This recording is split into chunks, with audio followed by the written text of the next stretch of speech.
Hello friends, welcome to editorial analysis by simplified civil services. आज 1 अक्टूबर को दो आर्टिकल डिस्कस करेंगे। फर्स्ट आर्टिकल जो डिस्कस करेंगे वो है अनलॉकिंग द रिटेल एडवांटेज। इसमें हम लॉजिस्टिक सेक्टर के बारे में बात करेंगे, उससे रिलेटेड जो चैलेंजेस हैं उसे डिस्कस किया जाएगा, गवर्नमेंट स्कीम डिस्कस की जाएगी और क्या किया जा सकता है लॉजिस्टिक कॉस्ट को कम करने के लिए, सारे एस्पेक्ट कवर करेंगे। मेंस का एक क्वेश्चन तैयार करेंगे। नेक्स्ट आर्टिकल जो डिस्कस करेंगे वो द हिंदू से लिया गया है, having private participation in India's nuclear energy. Nuclear energy में प्राइवेट पार्टिसिपेशन में क्या क्या चैलेंजेस हैं, स्पेशली लॉज में क्या चैलेंजेस हैं, उसे डिस्कस किया गया है। इसकी जो रेगुलेटरी मैकेनिज्म है उसे बदलने की ज़रूरत है, उसके बारे में बात की गई है। काफ़ी इंपॉर्टेंट आर्टिकल है। अगर आपको हमारा एनालिसिस पसंद आ रहा है तो प्लीज़ लाइक करें, कमेंट करें, शेयर करें, सब्सक्राइब करें। अगर आपको इसकी पीडीएफ चाहिए तो आप हमारा टेलीग्राम चैनल भी ज्वाइन कर सकते हैं। आइए शुरू करते हैं हमारा एनालिसिस। हमारा फर्स्ट आर्टिकल है unlocking the retail advantage. Article Indian express में आया है। GS3 इकॉनमी मेंस के पर्सपेक्टिव से काफ़ी इंपॉर्टेंट आर्टिकल है। आर्टिकल में हम लॉजिस्टिक्स सेक्टर के बारे में बात करेंगे। मेंस में आपको क्वेश्चन पूछा जा सकता है लॉजिस्टिक्स सेक्टर से रिलेटेड। सरकार लॉजिस्टिक्स सेक्टर में इम्प्रूवमेंट करने के लिए कई तरह की स्कीम्स चला रही हैं, उनके बारे में चर्चा करेंगे। लॉजिस्टिक्स सेक्टर से रिलेटेड इश्यूज़ क्या हैं उसके बारे में बात करेंगे और पोटेंशियल के बारे में बात करेंगे। किस तरीके से लॉजिस्टिक्स सेक्टर में इम्प्रूवमेंट के थ्रू हम अपनी जीडीपी को बढ़ा सकते हैं। और इस आर्टिकल में जो फोकस किया है वो है रिटेल सेक्टर के बारे में। किस तरीके से इंडिया में रिटेल रिवॉल्यूशन आ सकता है अगर हम लॉजिस्टिक्स सेक्टर में इम्प्रूवमेंट करते हैं तो। अगर हम आर्टिकल की बात करें तो सबसे पहले हम रिटेल सेक्टर के बारे में थोड़ा सा बात करेंगे, ई कॉमर्स के बारे में बात करेंगे, देन लॉजिस्टिक सेक्टर के पोटेंशियल के बारे में बात करेंगे, फिर इशू के बारे में, गवर्नमेंट ऑफ इंडिया क्या कर रही है उसके बारे में चर्चा की जाएगी, एंड देन वे फॉरवर्ड के बारे में बात करेंगे। इंटरनेशनल जो मॉडल है, इंटरनेशनल लेवल पर जो कंट्री ने अडॉप्ट किया हुआ है उस पर भी चर्चा की जाएगी। काफ़ी इंपॉर्टेंट ये आर्टिकल है आपके प्रीलिम्स और मेंस के पर्सपेक्टिव से। शुरू करते हैं। सबसे पहले कॉन्टेक्स्ट देखते हैं। India stands at the threshold of transformation with a burgeoning middle class, increasing disposable income, and a young population. The country is poised for a retail revolution. India में रिटेल रिवॉल्यूशन आने के बहुत ज़्यादा chances हैं। उसका सबसे बड़ा reason क्या है? इंडिया का जो मिडिल क्लास है वो बहुत तेज़ी से बढ़ रहा है, उसकी जो इनकम है वो बहुत तेज़ी से ग्रो हो रही है और इसलिए हमारा जो रिटेल सेक्टर है उसमें बहुत ज़्यादा ग्रोथ देखने को मिल सकती है। रिटेल सेक्टर की बात करें तो रिटेल सेक्टर क्या होता है? इसमें जितनी भी कंपनी जो कि गुड्स एंड सर्विसेज बेच रही है डायरेक्टली कंज्यूमर्स को, उसे रिटेल सेक्टर में काउंट किया जाएगा। जितने भी किराना शॉप्स हैं, जितनी भी आपकी दुकानें हैं, जो लोकल शॉप्स है, वो सब क्या में आएंगी? रिटेल सेक्टर में। शॉपिंग मॉल्स आ जाएंगे, आपके ब्रांडेड दुकानें आ जाएंगी, ये सब रिटेल में आएगा। इनफैक्ट ई कॉमर्स भी रिटेल सेक्टर में आएगा। ई कॉमर्स का बहुत बड़ा रोल है रिटेल सेक्टर के रिवॉल्यूशन में। क्यों है? क्योंकि ई कॉमर्स के कारण अब इंडिया एक सिंगल मार्केट बन चुका है। प्राइस कॉम्पिटिटिवनेस काफ़ी इंक्रीज़ हो गई है और कंज्यूमर सरप्लस बहुत बढ़ गया है। इसका मतलब कि जो बेस्ट प्रोडक्ट होगा ऑल ओवर इंडिया में प्रोड्यूस हो रहा है, जिसकी कॉस्ट सबसे ज़्यादा कम है, वो प्रोडक्ट अब आप ख़रीद सकते हैं क्लिक करके। आपके घर पर वो प्रोडक्ट पहुंचाया जा रहा है। ई कॉमर्स के आने के बाद से हम लोगों की जो परचेसिंग है वो भी बहुत ज़्यादा बढ़ गई है। हमें ज़रूरत नहीं भी है, लेकिन मान लो कि सेल लगी है, जैसे कि अभी चल रही है big billion day sale. Sale लगी तो हम सोचते हैं यार चलो सस्ता मिल रहा है, ख़रीद लेते हैं। ई कॉमर्स ने रिटेल सेक्टर को ट्रांसफॉर्म किया हुआ है और इंडिया में रिटेल रिवॉल्यूशन आने वाले टाइम में आ सकता है। उस रिटेल रिवॉल्यूशन में जो लॉजिस्टिक सेक्टर होगा वो बहुत इम्पॉर्टेंट होगा और उसी के बारे में अभी हम चर्चा करेंगे। Projection indicate a leap to an impressive 2 trillion by 2033 from 820 billion in 2023। अगले 10 सालों में 820 बिलियन से 2 ट्रिलियन तक के जो रिटेल सेक्टर है वो $2 ट्रिलियन तक हमारा रिटेल सेक्टर पहुंच सकता है। E-commerce has a crucial role in this transformation. With rapid digitalization, growing internet penetration, the Indian e-commerce market is expected to reach $325 billion by 2023. The retail and e-commerce boom stand on the backbone of logistic and supply chain infrastructure in the country. So जो आपका retail और e-commerce boom है वो किसके ऊपर depend करता है? जो सप्लाई चेन है और जो लॉजिस्टिक सेक्टर है उसके ऊपर डिपेंड करता है. As we target a 5 trillion economy by 2030, the seamless and the efficient movement of goods is essential to meet demand and drive the growth of this sector. So हम 5 trillion economy क्या कर रहे हैं? Target कर रहे हैं. और जब तक के एफिशिएंट और seamless flow of goods and services नहीं होगा तब तक के जो रिटेल रिवॉल्यूशन है वो पॉसिबल है क्या? बिल्कुल पॉसिबल नहीं है. जब तक के आसानी से गुड्स एक दिन के भीतर आपके घर नहीं पहुंच रहे हैं तब तक के रिटेल रिवॉल्यूशन पॉसिबल नहीं होगा. जो जो हम एस्टिमेट कर रहे हैं कि अगले आने वाले 10 साल में रिटेल रिवॉल्यूशन का कंट्रीब्यूशन 830 बिलियन डॉलर से 2 ट्रिलियन होगा. वो पॉसिबल कैसे होगा? जब लॉजिस्टिक सेक्टर या फिर सप्लाई चेन या seamless flow of goods and services properly हो पाए. This growth however hinges on the ability to manage and reduce logistic costs, which currently account for a hefty 11 to 14% of the gross domestic product. In comparison, global average is around 8%, with logistic cost amounting to 8 to 10% of GDP in US and Europe and 9% in China respectively.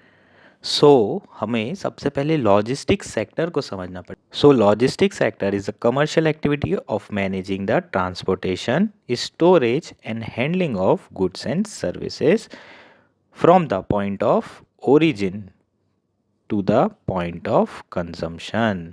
ठीक.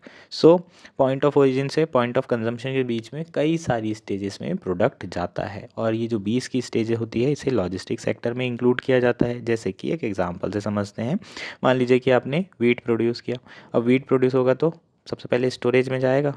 Storage में गया, मंडी में पहुंचा. मंडी में पहुंचने के बाद है ना, ऑब्वियसली सुपरमार्केट में जाने से पहले कहाँ पर जाएगा? फैक्ट्री में जाएगा. उसके बाद वैल्यू एडिशन होगा. फैक्ट्री में पहुंचने के बाद सुपरमार्केट में आएगा. अब जाने के लिए आपको ट्रांसपोर्टेशन की ज़रूरत होगी, स्टोरेज भी होगा. कभी लोडिंग होगी, कहीं अनलोडिंग होगी, कभी ट्रेन से जाएगा, कभी बस से जाएगा. जैसी जैसी सुविधा होगी उससे ये जो है प्रोडक्ट कंज्यूमर तक पहुंचेगा. इसे हम क्या बोलते हैं? सप्लाई चेन बोलते हैं. सप्लाई चेन मतलब ओरिजिन से आपके कंजम्पशन तक के जो बीच का जितने भी नोड्स हैं वो सप्लाई वैल्यू सप्लाई चेन में काउंट होता है और इसे ही लॉजिस्टिक सेक्टर का पार्ट कहा जाता है. इंडिया में जो लॉजिस्टिक सेक्टर है, जो लॉजिस्टिक्स है, उसकी कॉस्ट बहुत ज़्यादा है. 11 से 14% ऑफ जीडीपी हमारा लॉजिस्टिक की कॉस्ट पड़ती है. क्यों पड़ती है लॉजिस्टिक की कॉस्ट हाई? क्योंकि ट्रांसपोर्टेशन बड़ा ख़राब है हमारे यहाँ. अब रोड इतनी ख़राब है, रोड इतनी ख़राब रहेगी तो जो बस से जाएगा वो बस वाला ज़्यादा चार्ज करेगा ना. अगर हाईवे होगा तो उसे फ्यूल कम लगेगा, फ्यूल एफिशिएंसी होगी. फ्यूल एफिशिएंसी रहेगी तो ओवरऑल जो ट्रांसपोर्टेशन चार्ज है वो कम हो जाएगा. लॉजिस्टिक कॉस्ट अगर कम हो जाएगी तो बेनिफिट क्या होगा? आपकी जो गुड्स एंड सर्विसेज हैं उनकी ओवरऑल कॉस्ट कम हो जाएगी और ओवरऑल कॉस्ट कम होगी तो जो डिमांड है वो बहुत ज़्यादा बढ़ेगी. हम जानते हैं price is inversely proportional to क्या होता है? डिमांड. प्राइस ज़्यादा करी तो डिमांड कम, प्राइस कम तो डिमांड ज़्यादा. अगर गुड्स एंड सर्विसेज के प्राइसेस कम होंगे तो उसकी डिमांड बढ़ेगी और डिमांड बढ़ेगी, कंजम्पशन बढ़ेगा तो ओवरऑल जीडीपी को फ़ायदा होगा, रिटेल सेक्टर को बेनिफिट मिलेगा, जॉब क्रिएट होगी और प्रोडक्शन भी इंक्रीज होगा. इंडिया को विकसित भारत बनना है तो लॉजिस्टिक सेक्टर की जो कॉस्ट है, जो लॉजिस्टिक की कॉस्ट है उसे हमें कम करना पड़ेगा.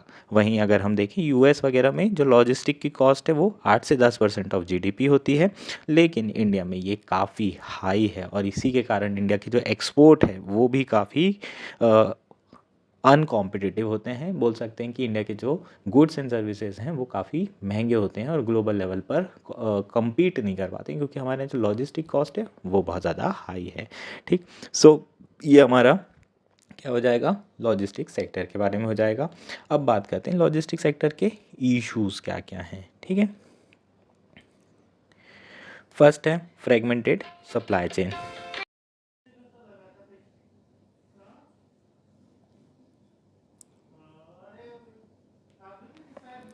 नेक्स्ट है रेगुलेटरी कॉम्प्लेक्सिटी. जो रेगुलेशन है वो भी बहुत ज़्यादा कॉम्प्लेक्स है. लॉजिस्टिक सेक्टर के, जैसे कि मल्टीपल लेयर ऑफ टैक्सेशन लगाया जा रहा है। एग्जांपल के तरीके से समझ लेते हैं, टोल टैक्स के बारे में बात कर लेते हैं। ठीक, तो टोल टैक्स बहुत ज़्यादा लगता है, कॉस्ट तो ज़्यादा होती है, ऊपर से जो ट्रक्स होते हैं उनको बहुत ज़्यादा देर तक के टोल नाके पर खड़े रहना पड़ता है। ऐसे कई टोल रहते हैं। अब एक दिन लगना चाहिए था पहुंचने में से डेस्टिनेशन में, लेकिन 3 दिन लग जाते हैं। अब 3 दिन लगने से होगा क्या? 3 दिन लगने से ये होगा कि जो पेरिशेबल आइटम है, 100 किलो सब्जी लेकर जा रहा था ट्रक और पहुंचा कितना, 50 किलो। अब जो प्रोड्यूसर है उसने तो 100 किलो का पैसा ले लिया, तो जिसके पास पहुंचेगा 50 किलो, वो ये 50 किलो तो 100 किलो की कॉस्ट में जो है इसे बेचेगा आगे। ओवरऑल जो आपकी गुड्स एंड सर्विसेज है उसकी कॉस्ट बढ़ जाती है, कंज्यूमर्स को बहुत ज़्यादा नुकसान होता है।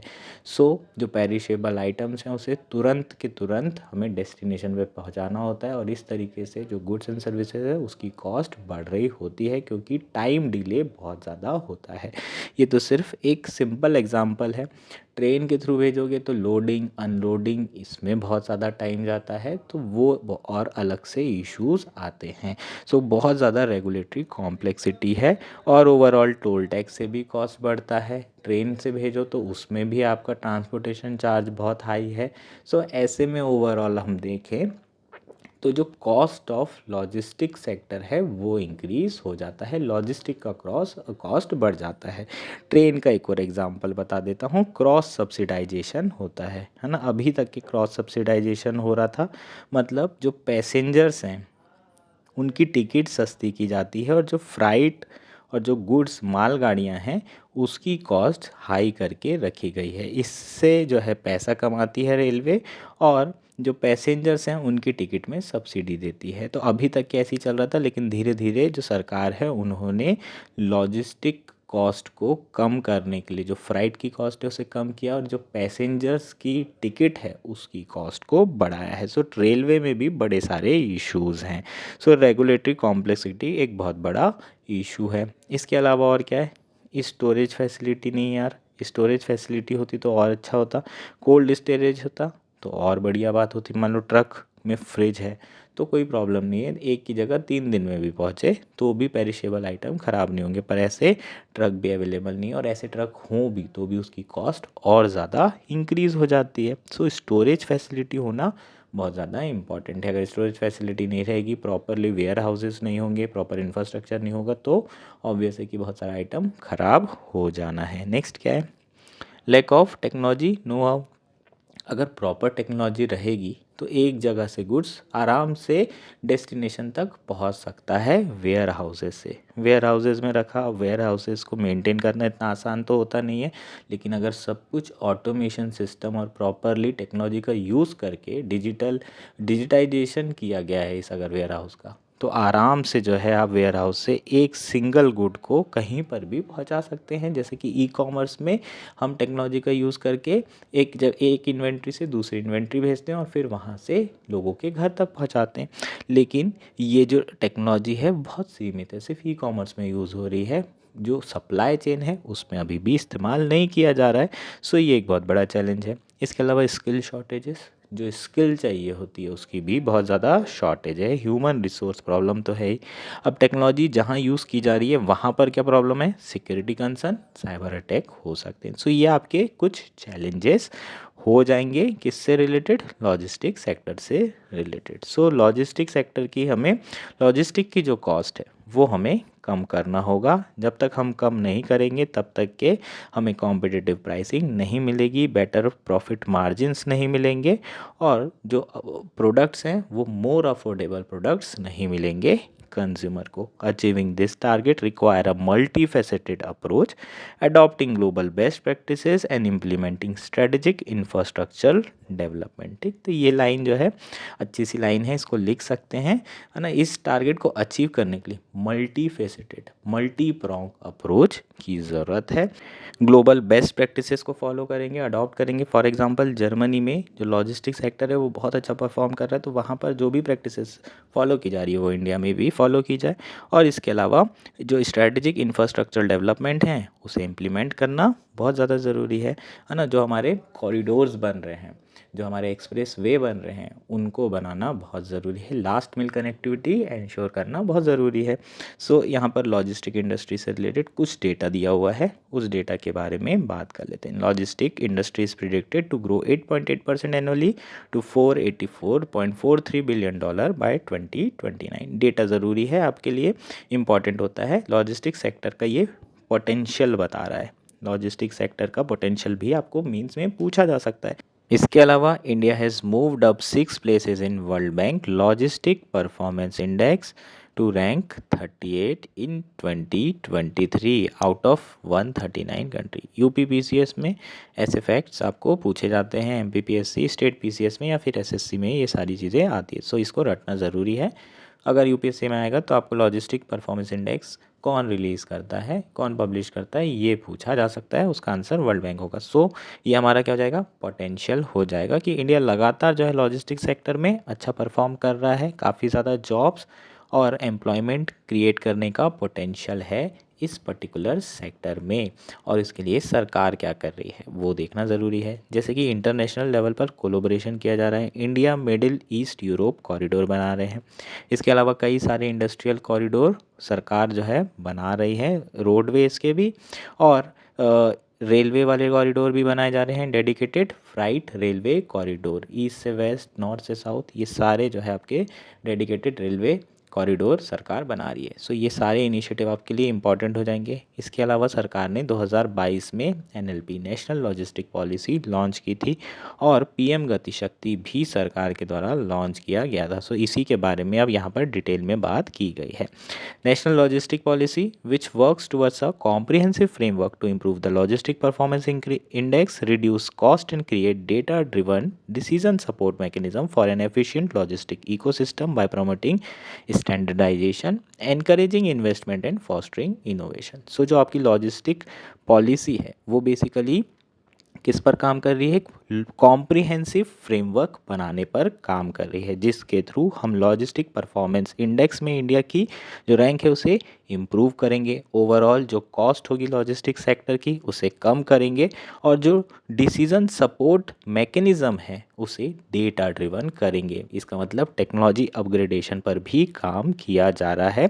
स्टैंडर्डाइजेशन को प्रमोट कर रहे हैं, इन्वेस्टमेंट को एनकरेज कर रहे हैं और इनोवेशन को फॉस्टर किया जा रहा है, विकसित किया जा रहा है। NLP also focuses on digitization of process, सारी प्रोसेस को डिजिटाइजेशन करने पर भी फोकस कर रहे हैं। Digital platform for real time tracking, e documentation and seamless information exchange can eliminate inefficiency and reduce delay, है ना। तो एक इन्वेंट्री से दूसरी इन्वेंट्री में पहुंचने के लिए बहुत जो है प्रॉब्लम जाती है। अगर प्रॉपर ट्रैकिंग हो जाए गुड्स एंड सर्विसेज की, प्रॉपर टेक्नोलॉजी का यूज़ किया जाए तो आराम से एक इन्वेंट्री से, एक गोदाम से दूसरे गोदाम तक गुड्स पहुंचाए जा सकते हैं विदाउट एनी डिले।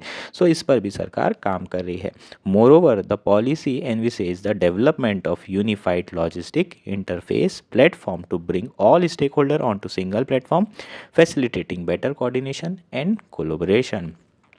सो जो मेन कंपोनेंट है पॉलिसी का वो क्या है, it envisages the development of unified logistic interface platform. एक ULIP प्लेटफॉर्म बनाया जा रहा है जिसमें जितने भी स्टेक होल्डर्स होंगे आपके वैल्यू चेन में, उन्हें सारे के सारे स्टेक होल्डर को इसी प्लेटफॉर्म पर लाने की कोशिश की जा रही है ताकि कोऑर्डिनेशन और कोलैबोरेशन हो सके। The emphasis on sustainability is another crucial aspect. By promoting eco friendly practices such as use of EV, energy efficient warehousing and sustainable packaging, we can also minimize our environmental footprint. So जो policy है वो environmental footprint को कम करने पर भी काम कर रही है। जैसे कि ट्रांसपोर्टेशन में ई व्हीकल का यूज़ को प्रमोट किया जा रहा है, वेयर हाउसिंग को एनर्जी एफिशिएंट बनाने पर फोकस कर रहे हैं और पैकेजिंग को सस्टेनेबल, ताकि एनवायरनमेंट फुटप्रिंट क्या हो सके, कम हो सके। इसके अलावा जो जर्मन मॉडल है as a global best practices हम लोग फॉलो कर सकते हैं। German model emphasis on the seamless integration of various transportation mode, robust warehousing facilities and efficient inventory management system. So अगर आप जर्मन मॉडल को break करें तो सबसे पहले जो आपके ट्रांसपोर्टेशन मोड हैं उन सबको इंटीग्रेट करना है। बस से कनेक्टिविटी रेलवे की प्रॉपर हो, रेलवे से सीवेज की प्रॉपर हो, एयरवेज की प्रॉपर हो। अगर इन सबको हम प्रॉपरली कनेक्ट कर लें, जैसे कि इंडस्ट्रियल कॉरिडोर बनाए जा रहे हैं, है ना, इंडस्ट्रियल कॉरिडोर से फिर रेलवेज को कनेक्ट कर रहे हैं, railway multi modal transportation system इसे हम बोलते हैं। अगर ये प्रॉपर हमने multi modal transportation system develop कर लिया, इंफ्रास्ट्रक्चर बना लिया, तो प्रॉब्लम ही ख़त्म हो जाएगी, ट्रांसपोर्टेशन कॉस्ट बहुत ज़्यादा कम हो जाएगी। नेक्स्ट क्या है, आपकी जो वेयर हाउसिंग फैसिलिटी है उसे रोबस्ट करना बहुत ज़रूरी है, उसे स्ट्रॉन्ग करना बहुत ज़रूरी है।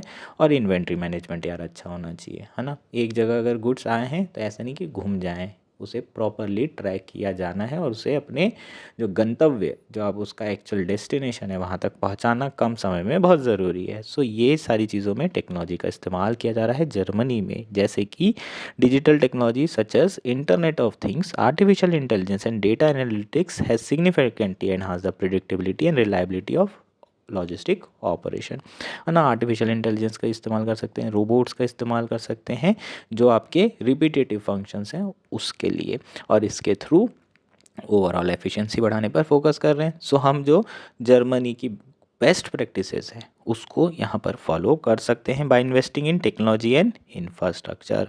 और इसी चीज़ को फॉलो करने के लिए हमने पीएम गति शक्ति नेशनल मास्टर प्लान बनाया था, which focuses on providing formal education and skilling. Additionally, improving warehouses standard and practices is essential as a modern tech-enabled warehouse can streamline inventory management, reduce storage cost and minimize wastage. So PM गति शक्ति जो आपका national master plan है उसके through सरकार दो चीज़ों पे फोकस कर रही है, एक तो human resource development via skilling, और दूसरा फोकस कर रही है वेयर हाउसेस को इम्प्रूव करने पे, वेयर हाउस स्टैंडर्ड्स को इम्प्रूव करने पे। अगर ये दोनों चीज़ हो जाएगी तो ओवरऑल कॉस्ट बहुत ज़्यादा कम हो जाएगी। इसके साथ साथ एआई आईओटी इसका भी इस्तेमाल कर रहे हैं ताकि जो वेयर हाउसेस फंक्शन है उसमें एफिशिएंसी आ सके। इस कॉमर्स सेक्टर में ऑलरेडी इन टेक्नोलॉजीज़ का यूज़ किया जा रहा है, इसलिए हमें बहुत जल्दी आसानी से डिलीवरी हो जाती है, 2 से 3 दिन के भीतर आपके प्रोडक्ट्स घर आने लगे। लेकिन स्टिल अभी थोड़ा सा इशू है, कई कई प्रोडक्ट 7 दिन भी लग जाते हैं। सो हमें ओवरऑल डिलीवरी टाइम को कम से कम करना है। इसके अलावा हमें जो स्किल्ड लेबर की तो ज़रूरत होगी, अगर स्किल्ड लेबर नहीं होंगे तो फिर प्रॉब्लम आ जाएगी। स्किल्ड लेबर करना इसलिए भी ज़रूरी है क्योंकि एम्प्लॉयमेंट तो है लेकिन लेबर अवेलेबल नहीं है। ऐसे में क्या होता है, जो कंपनी होती है वो फिर किसके भरोसे रहती है, जो आपकी मशीन्स होती हैं उसके भरोसे होती है। और आपके फिर आने वाले समय में ऑटोमेशन भी होने वाला है, तो हो सकता है कि ये जॉब्स भी लेबर्स के हाथ से चले जाए। सो जो आपका पीएम गति शक्ति प्रोग्राम है वो काफ़ी ज़्यादा इन्वेस्ट कर रही है स्किलिंग में, और पार्टनरशिप करके रखी गई है एजुकेशनल इंस्टीट्यूशन और इंडस्ट्रीज बॉडी के बीच में, ताकि ये जो स्किलिंग है उसे फैसिलिटेट किया जा सके। By adopting global best practices, investing in infrastructure and skilled labor, and leveraging technological innovation, India can fully unlock its retail sector potential. This will propel the country towards a Viksit Bharat 2047, where the logistic industry is a catalyst for sustainable growth and economic prosperity. So, इसमें conclusion दिया हुआ है, conclusion में वही सारी चीज़ें लिखी जो अभी हमने पढ़ी थी। क्या करना है, इंफ्रास्ट्रक्चर में इन्वेस्ट करना है, लेबर को स्किल करना है, ग्लोबल बेस्ट प्रैक्टिसेस जो जर्मनी की प्रैक्टिसेस हैं उसे ये इंडिया में इंप्लीमेंट करना है, टेक्नोलॉजी इनोवेशन करना है, टेक्नोलॉजी अपग्रेडेशन करना है। ये सारी चीज़ें करेंगे तो हमारा रिटेल सेक्टर को बहुत बेनिफिट मिलेगा क्योंकि लॉजिस्टिक कॉस्ट बहुत कम हो जाएगी। इनफैक्ट इंडिया के एक्सपोर्ट भी बहुत ज़्यादा बढ़ेंगे अगर इंडिया के जो गुड्स एंड सर्विसेज है उसके प्राइसेस बहुत ज़्यादा कम हो जाएँ। ये हमारा कंप्लीट आर्टिकल था। होपफुली ये आर्टिकल आपको क्लियर हो गया होगा। हमारा नेक्स्ट आर्टिकल है having private participation in India's nuclear energy. Article the Hindu में आया है, GS3 science and technology. Mains के पर्सपेक्टिव से इम्पॉर्टेंट है, प्रीलिम्स के पर्सपेक्टिव से भी इक्वली इम्पॉर्टेंट है।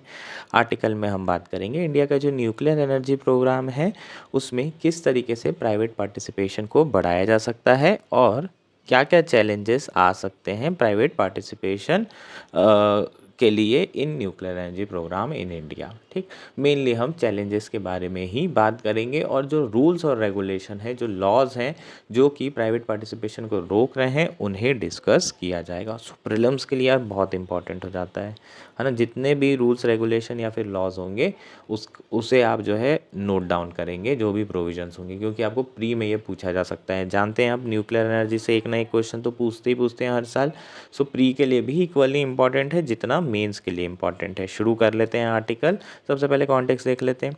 इन July 2024 government of India while presenting the union budget for fiscal year 2024-25 inter alia made announcement on the expansion of India's nuclear energy sector, proposing partnership with private sector for research and developing Bharat small reactor, Bharat small modular reactor as well as newer nuclear energy technology. So इस बार का जो budget था उसमें government of India ने announcement किया है कि इंडिया का जो न्यूक्लियर एनर्जी सेक्टर है उसे हम एक्सपांड करेंगे और प्राइवेट सेक्टर के साथ पार्टनरशिप प्रपोज की गई है specially for research purposes and developing small modular reactor, है ना। स्मॉल मॉड्यूलर रिएक्टर के बारे में मैं आपको पहले भी बता चुका हूँ। स्मॉल मॉड्यूलर रिएक्टर बहुत बेनिफिशियल होते हैं। इसमें जो रिएक्टर होता है जो बनाया जाता है, इसके छोटे छोटे पार्ट बना लेते हैं और फिर इसे ऑन साइट जहाँ पर लगाना है वहाँ पर ले जाके असेंबल कर लिया जाता है। ऑब्वियसली इलेक्ट्रिसिटी इसमें इतनी ज़्यादा नहीं मिलेगी, लेकिन जो बड़े आपके ट्रेडिशनल प्लांट होते हैं उससे इलेक्ट्रिसिटी कम जनरेट होती है। ऑलमोस्ट 300 मेगावाट के ये आपके प्लांट होते हैं और उसमें कई सारे आपको स्मॉल मॉड्यूलर रिएक्टर लगाना पड़ता है। तो ओवरऑल जो है आपकी कॉस्ट कम पड़ती है। लैंड एक्विजिशन इतना ज़्यादा नहीं करना पड़ता है। लैंड एक्विजिशन का जो इशू है वो सब सारा रिजॉल्व हो जाता है और स्मॉल मॉड्यूलर रिएक्टर के थ्रू हम जो है क्या कर सकते हैं, न्यूक्लियर एनर्जी जो इंडिया का प्रोग्राम है उसे एक्सपांड कर सकते हैं। लेकिन इसके लिए हमें प्राइवेट सेक्टर के इन्वॉल्वमेंट की ज़रूरत होगी और प्राइवेट सेक्टर का इन्वॉल्वमेंट होता है अगर रिसर्च एंड डेवलपमेंट में, तो जल्द से जल्द इसके कंस्ट्रक्शन पर भी काम किया जा सकता है। Presently this announcement is aimed at India ambitious pursuit of decarbonisation of energy generation and achieving the 500 gigawatt of non-fossil fuel based energy generation in India by 2030 as placed at COP summit in Glasgow in 2021। So basically India का जो M है decarbonisation करने का, उसी को देखते हुए उसी गोल को अचीव करने के लिए इंडिया ने जो न्यूक्लियर एनर्जी प्रोग्राम है उसके एक्सपांशन की बात की है। जो एटॉमिक एनर्जी एक्ट 1962 है ये प्राइमरी गवर्निंग स्टैच्यू है at the helm of development and operation of nuclear energy sector. So nuclear energy sector कौन से एक्ट के थ्रू रेगुलेट हो रहा है? Atomic energy act 1962। 1987 में इसे अमेंड किया गया था।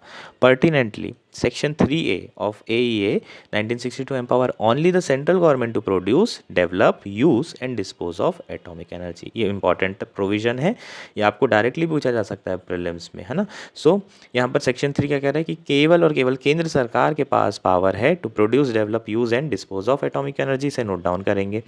नेक्स्ट क्या है? Supreme Court of India dismiss a petition Sandeep TS versus Union of India others challenging the provision of AEA which restrict involvement of private entity in licensing of nuclear power।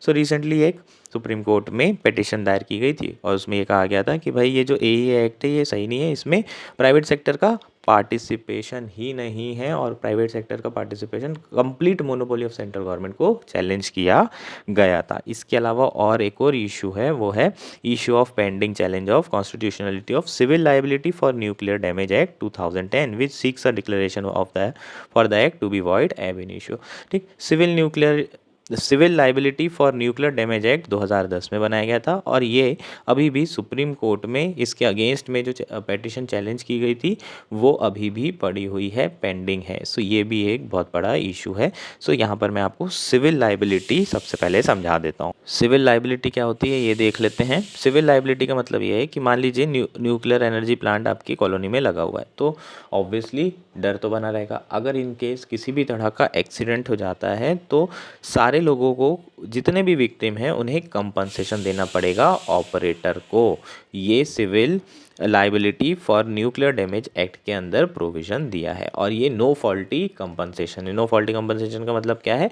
चाहे fault हो operator का या ना हो, उसे compensation देना पड़ेगा। अब इसमें जो अगर कंस्ट्रक्शन फॉल्ट आता है, कंस्ट्रक्शन फॉल्ट का मतलब क्या है, जैसे कि बड़ी बड़ी कंपनियां न्यूक्लियर पावर प्लांट बनाती है, अगर कंस्ट्रक्शन फॉल्ट होता है तो उन्हें भी पैसा देना पड़ेगा, इस तरह के भी प्रोविज़न है।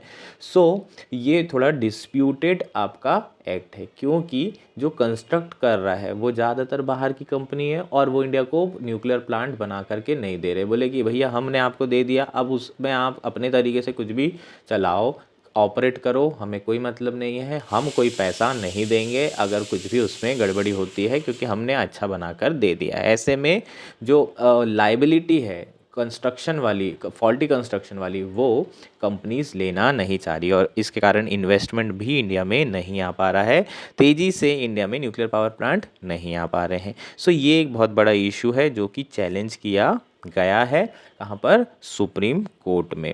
सो road map for private participation in India nuclear sector must run consonance and not in conflict with the applicable laws.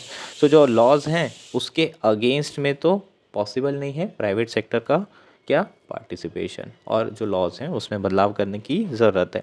Department of atomic energy and nuclear power corporation of India limited NPCIL and DAE, ये दो department हैं जो कि currently control कर रहे हैं India के nuclear energy infrastructure को। ऐसा बिल्कुल नहीं है कि गवर्नमेंट ने जो प्रेजेंट सिचुएशन है, जो रूल्स और रेगुलेशन है, उसे ऑल्टर करने की कोशिश नहीं की और प्राइवेट सेक्टर का पार्टिसिपेशन बढ़ाने की कोशिश नहीं की, लेकिन बाय एंड लार्ज अभी तक के गवर्नमेंट सक्सेसफुल नहीं रही है। हिस्टोरिकली देखें तो NPCIL ने प्राइवेट सेक्टर का इन्वॉल्वमेंट किया ज़रूर है, लेकिन कौन से सेक्टर में, only engineering, procurement and construction, जिसमें इंफ्रास्ट्रक्चर ऑफ फॉर रिएक्टर अगर कोई प्राइवेट सेक्टर बना रहा है तो उतना ही पार्टिसिपेशन है। मतलब मैक्सिमम जो आपके न्यूक्लियर रिएक्टर हैं वो प्राइवेट सेक्टर बना के दे रहे हैं, बाकी और किसी भी तरह का प्राइवेट सेक्टर का पार्टिसिपेशन नहीं है। स्पेशली अगर मैं रिसर्च और डेवलपमेंट की बात करूं तो उसमें प्राइवेट सेक्टर का पार्टिसिपेशन क्या किया है, स्ट्रिक्टली प्रोहिबिट किया गया है under section 3A of atomic energy act, है ना। तो हमने शुरुआत में बात ये की थी कि प्राइवेट सेक्टर का पार्टिसिपेशन बढ़ाना है इन रिसर्च एंड डेवलपमेंट, लेकिन वो तो प्रोहिबिट किया गया है under section 3A of AEA। इसको भी आप लिखोगे अच्छे से। सो मेजरली दो बड़े चैलेंजेस हैं, एक तो जो लॉज हैं उसमें प्राइवेट सेक्टर का पार्टिसिपेशन नहीं, और दूसरा सिविल न्यूक्लियर लाइबिलिटी एक बहुत बड़ा इशू है। जब तक ये दोनों चीज़ों में चेंज नहीं आएगा तब तक के प्राइवेट सेक्टर पार्टिसिपेट नहीं करेगा। अगर लॉज अनसर्टेनिटी रहेगी तो प्राइवेट सेक्टर पार्टिसिपेट करेगा क्या, बिल्कुल भी नहीं। सो ये दोनों चीज़ों को एड्रेस करना ज़रूरी है। NPCIL का जो स्ट्रक्चर है उसे सरकार चेंज कर सकती है, 51% ऑनरशिप रख सकती है और प्राइवेट सेक्टर का पार्टिसिपेशन भी इसमें किया जा सकता है। सो PPP स्ट्रक्चर में इसको तैयार किया जा सकता है और कोशिश किया जा सकता है कि जो एग्जिस्टिंग लॉ है उससे इसे अलाइन किया जा सके। अगर प्राइवेट सेक्टर इसमें रहेगा, है ना, तो वो बेहतर तरीके से इसमें रिसर्च एंड डेवलपमेंट किया जा सकता है। सो लॉज में अमेंड करना तो ज़रूरी है ही, और उसके साथ साथ जो प्राइवेट सेक्टर है उसका पार्टिसिपेशन करवाना है तो हमें NPCIL के स्ट्रक्चर को भी बदलना पड़ेगा। जो जो एंटिटीज़ इसमें होगी वो RTI के अंदर कवर होगी, सो ट्रांसपेरेंसी भी इंश्योर होगी उन सारी एंटिटीज़ की। ठीक, सो ये हमारा ऑलमोस्ट कंप्लीट आर्टिकल था। ये आपका लास्ट में दिया हुआ है conclusion. Given the sensitive requirement for nuclear technology, strict and comprehensive legislation is crucial to address this needs and ensure ease of business.